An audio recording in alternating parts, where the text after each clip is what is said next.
Today I'm going to set up the Ottocast A2Air wireless adapter. This is the device that allows for wireless capabilities within your Android Auto or Apple CarPlay activated car. This does not provide cars that don't have Android Auto with that feature. It only allows for those that do have that feature, but only allow for the wired connections into the car. We're going to test this with my Microsoft Surface Duo. This is a foldable device. You may or may not have heard of it before. The reason for this is because I do not want to use the wire anymore inside the car. As you can see here, this is a very thin charging plate.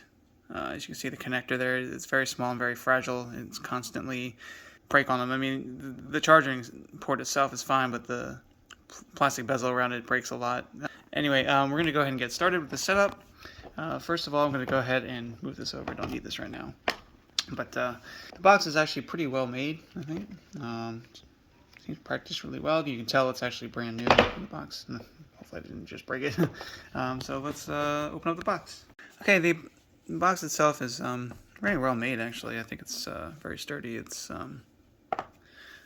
pretty nice to keep around in case you need to return it for any reason. But again, keep in mind the A2Air is for Android Auto only, and then there's one called the U2Air. That one is for iPhones or anything with an iOS device. So keep that in mind when you're purchasing one of these devices to ensure that you get the right one for your specific phone model. They do offer two other versions as well. I think it's like the X2 Pro, I believe it's called. That one will provide wireless for any device. It is a little bit more, a little bigger than this one, but essentially, if you only go for one model or the other in terms of phones, you know, you can obviously get the lesser models like this one. Alright, so immediately opening the box, you get this little pad, I guess, to help protect the device. As you can see, this Auto box, or this Ottocast box is very, very small. I mean, we're talking this very small bottle of hand sanitizer. I mean, it's exactly the same size as that. I mean, we're talking, you can see my hand's pretty big. I mean, we're talking, it's a very small device. You're talking about probably just the double the size of a quarter. So it's very easy to hide this device inside your car. You may not even notice it's there for the most part, but as you see here, here's the connector. It plugs right into the car. Before we actually get started, I want to go through the additional items in the box, actually.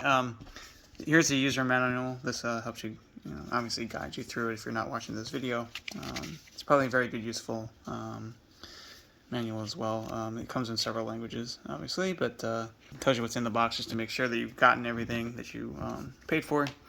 The cool thing is it does come with two cables. One of them is USB-C only.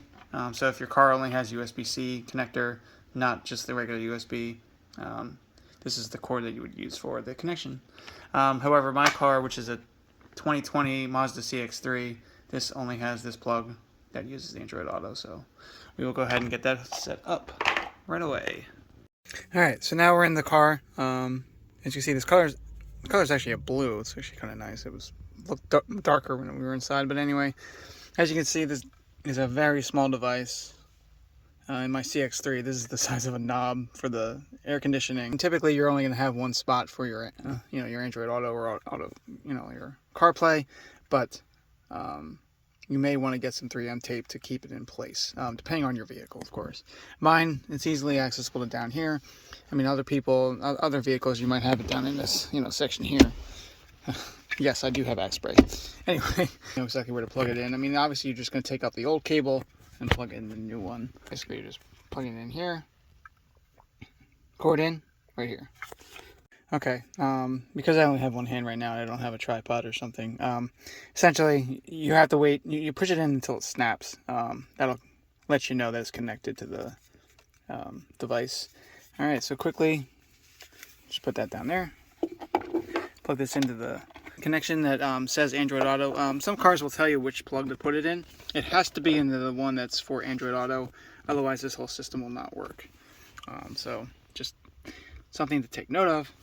So now the next thing you want to do, get your phone, most likely,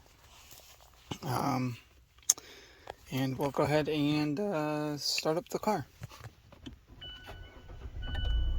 Okay. It shouldn't do anything different, but you should see the light coming on it. Yep, there it goes. So let's go ahead and get into the settings of the phone.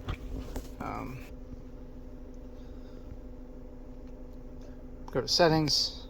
What you're going to want to look for is this Ottocast device on your phone. Go to Bluetooth, and then you're going to pair a new device.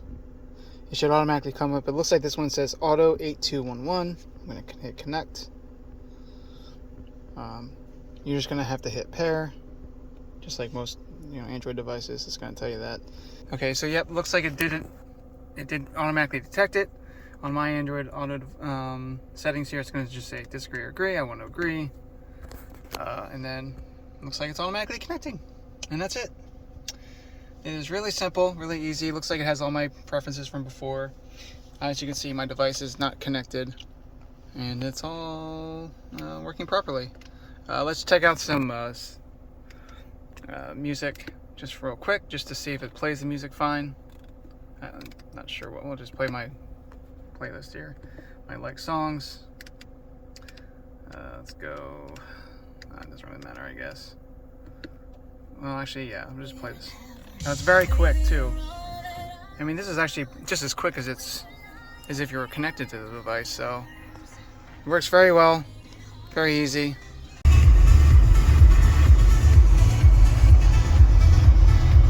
Seems to be working great even on the drive. There isn't any lag issues that I can see right now. Obviously, I just started it, but everything's really intuitive, really quick. Doesn't seem like there's any hiccup in terms of latency that I can see right now, but we'll see what it's like over time. As you can see down there, it just constantly blinks, letting you know it's connected. It doesn't, and that blue light will keep coming on and off. That's not an indicator of like any issues. It looks like it's just letting you know it's still working, it's still powered on. And my phone is all the way back here. The one thing I did notice is that even though the car is off, the device still looks like it's turned off. It did just turn off. Okay, so it does turn off after a few seconds, so it looks like it's good. So let's go ahead and start the car and see how long it takes to register. We are back in the car now, about 20 minutes after turning it off. Let's just see how quickly it connects this phone to the Android Auto wirelessly with that Auto box. Okay. Alright, it seems to be registering right away. You have to make sure that your Bluetooth is still on the phone. Don't turn it off, otherwise it won't see the device. Alright, it says it's resuming. Looks like the audio is connected.